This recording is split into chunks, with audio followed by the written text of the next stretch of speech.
বাংলাদেশের ছাত্র শ্রমিক কৃষক বুদ্ধিজীবী সেবাই পুলিশ জনগণকে হিন্দু মুসলমানকে হত্যা করা হয়েছে। তাদের আত্মার মঙ্গল কামনা করে এবং তাদের প্রতি শ্রদ্ধা নিবেদন করে আমি আপনাদের কাছে দু এক কথা বলতে চাই। আমার বাংলাদেশ আজ স্বাধীন হয়েছে, আমার জীবনের স্বাদ আজ পূর্ণ হয়েছে, আমার বাংলার মানুষ আজ মুক্ত হয়েছে।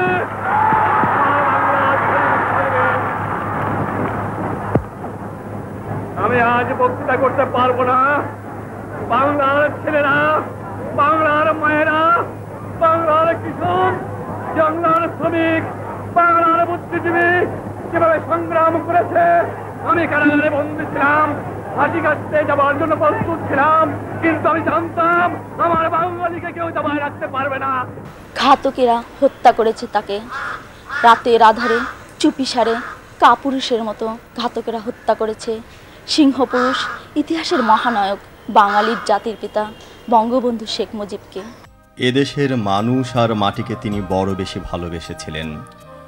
যখনই এদেশের মানুষের অধিকার খর্ব হয়েছে তখনই তিনি সোচ্চার হয়েছেন।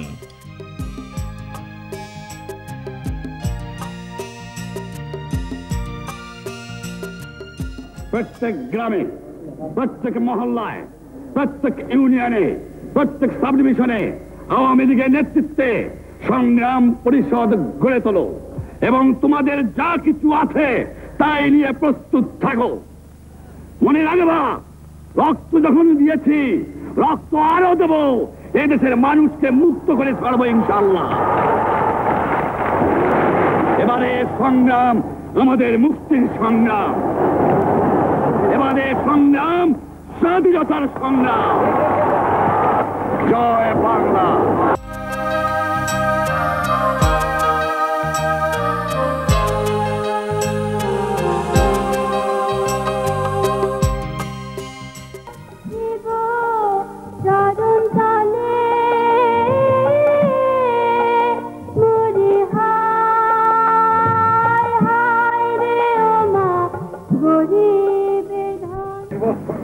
বিহার মার্কেটে প্রস্তুত হয়, আমরা প্রস্তুত হয়ে থাকেন। খোদা হবে।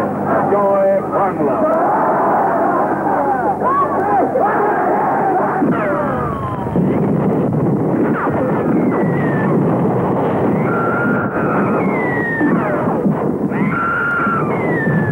পাকিস্তানের 24 বছরের ঔপনিবেশিক শাসন আমলে অধিকার আদায়ের দীর্ঘ আন্দোলন সংগ্রামের মধ্য দিয়ে তিলে তিলে বঙ্গবন্ধু বাঙালি জাতিকে নির্মাণ করেছেন।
বঙ্গবন্ধু শেখ মুজিবুর রহমানের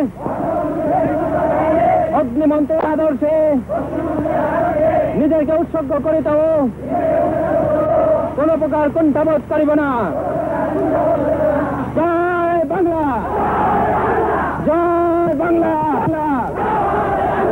আমার নেতা, তোমার নেতা, স্বাধীন দেশের স্বাধীন নেতা।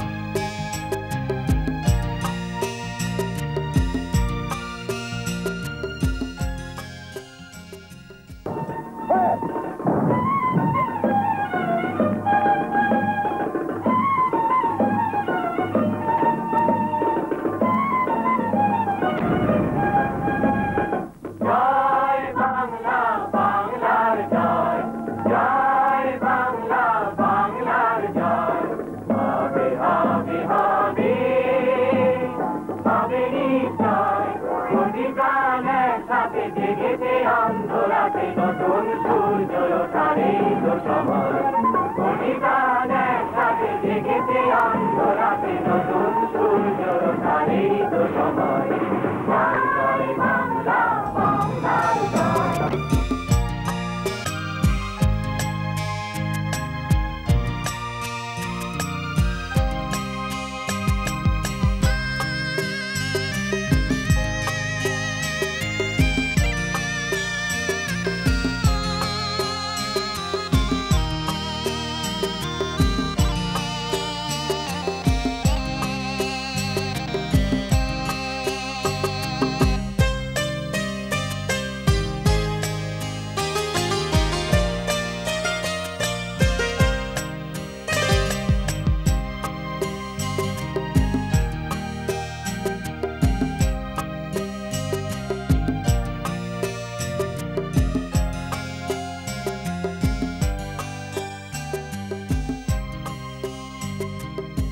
আজ স্বাধীন বাংলাদেশ, স্বাধীন বাঙালি জাতি। 15ই আগস্টের শেষ রাতের আধারে ধানমন্ডির 32 নম্বরের এই বাড়িতে ঘাতকেরা যে হত্যাযজ্ঞ চালিয়েছিল তার পেছনে ছিল সুগভীর চক্রান্তের পরিকল্পনা। ঢাকা বিশ্ববিদ্যালয়ের বর্তমান সিনেট সদস্য, ডাকসুর সাবেক ভারপ্রাপ্ত ভিপি ও সম্মিলিত সাংস্কৃতিক জোটের সাধারণ সম্পাদক গোলাম কুদ্দুসের কাছে আমরা এ বিষয়ে তার বর্তমান ভাবনা সম্পর্কে জানতে চাচ্ছি। 1975 সালের 15ই আগস্ট মানব ইতিহাসের একটি বর্বর হত্যাকাণ্ড ঘটেছিল আমাদের দেশে। সেদিন জাতির জনক বঙ্গবন্ধুকে সপরিবারে হত্যা করা হয়েছিল। আমি ব্যক্তিগতভাবে মনে করি এটি শুধুমাত্র ক্ষমতা দখলের জন্য এই হত্যাকাণ্ডটি ঘটেনি। কারণ আমরা পৃথিবীর বিভিন্ন দেশে দেখেছি ক্ষমতা পরিবর্তনের জন্য শুধুমাত্র ক্ষমতাসীন ব্যক্তিকে হত্যা করা হয়, তিনি রাষ্ট্রপতি হন বা প্রধানমন্ত্রী যেই হন না কেন। কিন্তু আমাদের দেশেই শুধুমাত্র একটি ব্যতিক্রমধর্মী ঘটনা আমরা প্রত্যক্ষ করেছি। সেদিন সরকার প্রধান বঙ্গবন্ধুকে হত্যা করা হয়েছিল, তার স্ত্রীকে হত্যা করা হয়েছিল, তার পুত্রদের হত্যা করা হয়েছিল, পুত্রবধূদের হত্যা করা হয়েছিল, তার শিশু পুত্রকেও সেদিন হত্যা করা হয়েছিল। এমনকি তার পরিবারের নিকট আত্মীয় যারা, তাদেরকেও সেদিন হত্যা করা হয়েছিল। শেখ ফজল হক মনি, তার স্ত্রী, গর্ভবতী স্ত্রী, সেদিন সেই মাতৃক্রোড়ের শিশুকেও গুলি করে হত্যা করা হয়েছিল। আমি মনে করি শুধুমাত্র ক্ষমতা দখলের জন্য এতগুলো হত্যাকাণ্ড ঘটানোর কোনো প্রয়োজনই ছিল না। এর পিছনে রয়েছে একটি সুগভীর রাজনৈতিক ষড়যন্ত্র। এই ষড়যন্ত্র হলো যে উদ্দেশ্যকে নিয়ে আমরা বাঙালি জাতি বঙ্গবন্ধুর নেতৃত্বে 1971 সালে স্বাধীনতা সংগ্রাম করেছিলাম, কতগুলো আদর্শকে প্রতিষ্ঠিত করবার জন্য। আমরা মনে করি মুক্তিযুদ্ধের সে আদর্শকে যারা বিশ্বাস করে না, সে আদর্শকে যারা ধ্বংস করতে চায়, তারা বঙ্গবন্ধুকে সপরিবারে হত্যার মধ্য দিয়ে মুক্তিযুদ্ধের আদর্শকেই মূলত তারা হত্যা করতে চেয়েছিল। যেমন ধরেন, আমরা যদি 75 সালের পরবর্তী পর্যায়ের ইতিহাসগুলো দেখি, এই হত্যাকাণ্ড যারা ঘটিয়েছিল তাদেরকে পরবর্তী পর্যায়ে আইনি সহায়তা দেওয়া হয়েছিল, তাদেরকে পৃষ্ঠপোষকতা করা হয়েছিল, তাদেরকে পুনর্বাসিত করা হয়েছিল রাষ্ট্রীয়ভাবে। পৃথিবীর কোনো দেশে ঘাতকদেরকে রক্ষা করবার জন্য রাষ্ট্রীয়ভাবে প্রচেষ্টা নেওয়া হয়, এটি এর আগে আমরা কখনো শুনিনি, আমরা দেখিনি। আসলে আমরা মুক্তিযুদ্ধ করেছিলাম কতগুলো মৌলিক আদর্শকে প্রতিষ্ঠিত করবার জন্য। আমাদের আশা ছিল মুক্তিযুদ্ধের মধ্য দিয়ে আমরা দেশে একটি গণতান্ত্রিক, শোষণমুক্ত, অসাম্প্রদায়িক রাষ্ট্র ব্যবস্থা প্রতিষ্ঠিত করব। বাঙালি সংস্কৃতির ঐতিহ্যকে আমরা লালন করব, সারা পৃথিবীতে জাতি হিসাবে আমরা পরিচিতি লাভ করব, একটি উন্নত জাতি হিসাবে সারা বিশ্বের মানুষ আমাদেরকে জানবে, আমাদেরকে চিনবে। কিন্তু আমরা কি দেখেছি 1975 সালের পরে? মুক্তিযুদ্ধের সঠিক ইতিহাস, কারা মুক্তিযুদ্ধে সেদিন নেতৃত্ব দিয়েছিল, কারা অংশগ্রহণ করেছিল, কাদের বিরুদ্ধে আমরা সেদিন লড়াই করেছিলাম, 30 লক্ষ মানুষকে কারা হত্যা করেছিল, আমাদের মা বোনদের সম্ভ্রম কারা সেদিন লুটে নিয়েছিল, সেই ইতিহাসগুলো 1975 সালের পরে হারিয়ে যেতে বসেছে। উদ্দেশ্যপূর্ণভাবে পাঠ্যপুস্তক থেকে এই ইতিহাসকে বাদ দেওয়া হয়েছে। সরকারি প্রচার মাধ্যম, বিশেষ করে আমি বলবো বেতার, টেলিভিশনে এই মুক্তিযুদ্ধের সঠিক ইতিহাসকে আমরা 21 বছর খুঁজে পাইনি। সেখানে মুক্তিযুদ্ধের ভুল তথ্য হাজির করা হয়েছিল নতুন প্রজন্মকে বিভ্রান্ত করার একটি অপচেষ্টা চালানো হয়েছিল।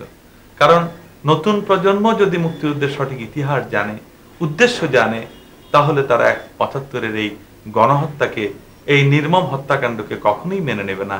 সেই ভয় থেকেই মূলত মুক্তিযুদ্ধের সঠিক ইতিহাস থেকে নতুন প্রজন্মকে দূরে রাখা হয়েছিল। আমরা মুক্তিযুদ্ধ করেছিলাম একটি গণতান্ত্রিক রাষ্ট্র ব্যবস্থা প্রতিষ্ঠিত করবার জন্য। কারণ আমরা পাকিস্তানি স্বৈর শাসনের আমলে দেখেছি জনগণ যে সকল ক্ষমতার উৎস, জনগণের মতামতের ভিত্তিতে দেশ পরিচালিত হবে, এই যে আদর্শ, মানুষের এই যে গণতান্ত্রিক মূল্যবোধ, সেই মূল্যবোধকে ধ্বংস করবার জন্য ৭৫ সালের পরে অপচেষ্টা চালানো হয়েছিল। কাজে আমি যেটা মনে করি, দেশে যদি সত্যিকারের আইনের শাসন প্রতিষ্ঠিত করতে হয়, গণতন্ত্র প্রতিষ্ঠিত করতে হয়, তাহলে সর্বাগ্রে জাতির জনক বঙ্গবন্ধু হত্যাকাণ্ডের বিচারের কাজ সম্পন্ন করতে হবে। নীল আকাশে সাদা মেঘের ভেলা,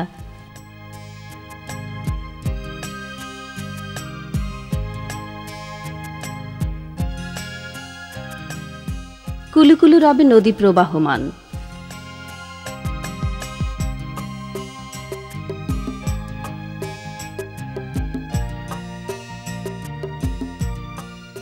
সবুজ শ্যামলের ছায়ায় গ্রাম পেরিয়ে গ্রাম,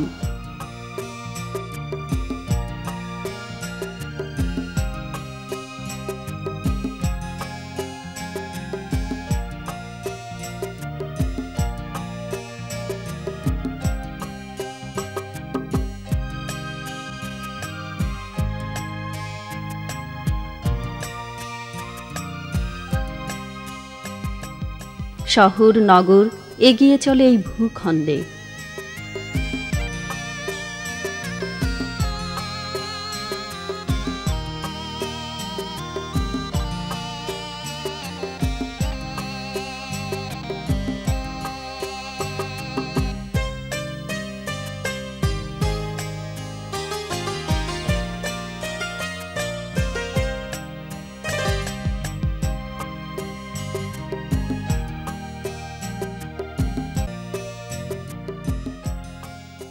যার বজ্র হুঙ্কারে এই ভূখণ্ডেরই নাম বাংলাদেশ খচিত হলো পৃথিবীর মানচিত্রে, তাকে আমরা হত্যা করেছি রাতের আঁধারে কাপুরুষের মতো বর্বরচিতভাবে।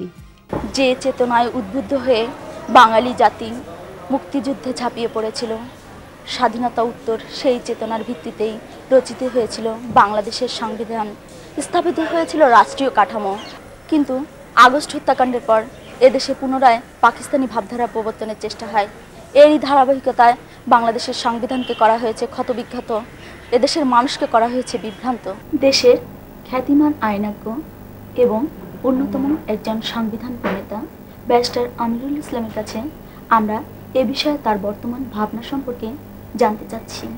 আপনার প্রশ্নের জন্য অশেষ ধন্যবাদ, কারণ আপনার প্রশ্নের মাঝেই এর জবাবের ইঙ্গিত রয়ে গেছে যে বঙ্গবন্ধু শেখ মুজিব, যিনি এ জাতির স্রষ্টা, জনক এবং স্থপতি, এবং হাজার বছর এর যে বাঙালির ইতিহাস, সেই ইতিহাসের বিভিন্ন স্তরের সংগ্রামে, সাধনার ভিত্তিতে, ত্যাগ তিতিক্ষার বিনিময়ে যে রাষ্ট্রীয় একটি আইডেন্টিটি, রাষ্ট্রীয় যে পরিচয় বাংলাদেশের সৃষ্টি করেছিলেন, তাকে হত্যা করা বা তার পরিবারবর্গকে হত্যা করা এবং যে স্থিতিশীলতা নষ্ট করার জন্য এটা করা হয়েছিল, এতে শুধুমাত্র যে আমাদের রাজনৈতিক স্থিতিশীলতায় শুধু ধ্বংস করেনি, এর সাথে আমাদের সংবিধানের উপরে আনা হয়েছিল চরম আঘাত,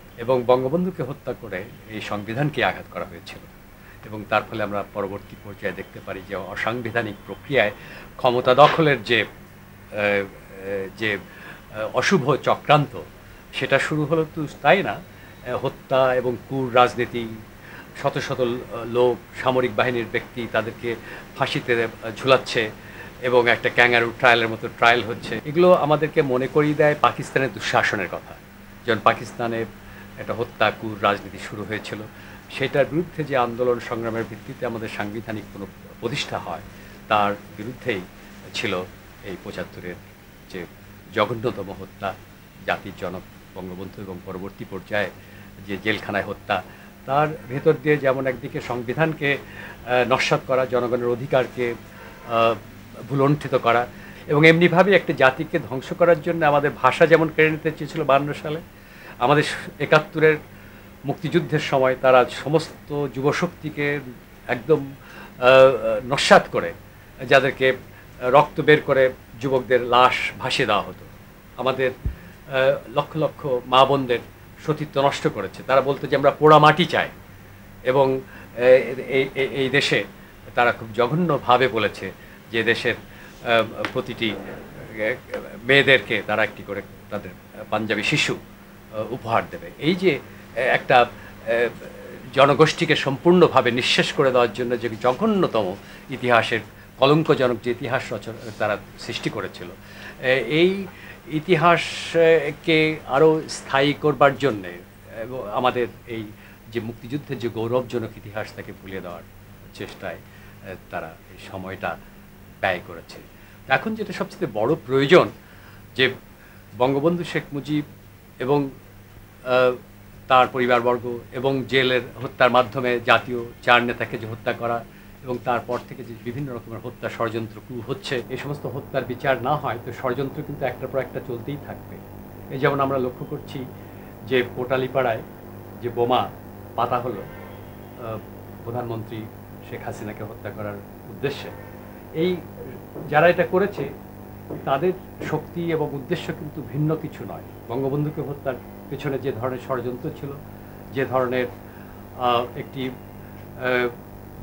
এই অঞ্চলকে স্থিতিহীন করবার, এদেশের সংবিধানকে ভুলণ্ঠিত করবার যে একটা ষড়যন্ত্র পরিকল্পনা ছিল, আজকেও যে সমস্ত ঘটনাগুলো ঘটছে, এই চট্টগ্রামে হত্যাকাণ্ড, শামসুর রহমান নির্ভীক সাংবাদিক বাংলাদেশে তাকে হত্যার মাধ্যমে, এবং প্রধানমন্ত্রী শেখ হাসিনাকে এই বোমা দিয়ে হত্যা করার যে ষড়যন্ত্র, আমি মনে করি সবই একসাথে বাঁধা। এই ধরনের হত্যা এবং ক্রুর মাধ্যমে আমাদের জাতির ইতিহাস, জাতির ভবিষ্যৎ, জাতির উন্নয়ন, আমাদের দেশের যে নতুন প্রজন্ম তাদের যে ঐতিহাসিক উদ্দীপনা, তার ভিত্তিতে যে সৃজনশীল কাজ তারা করবে, এদেশের সাংস্কৃতিক এবং অর্থনৈতিক, রাজনৈতিক, সামাজিক উন্নয়নের ক্ষেত্রে তার পথে যে বাধা আছে সে বাধা থেকে আমাদের মুক্ত হতে হবে।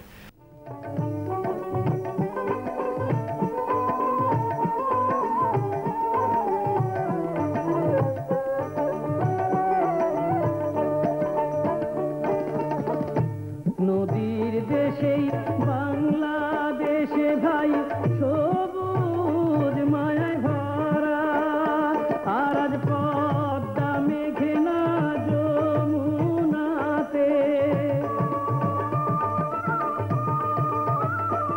আর আজ পদ্মা মেঘনা যমুনাতে বহে রক্তের ধারা রে দয়া, দুঃখে আমার পরাণ কান্দে রে।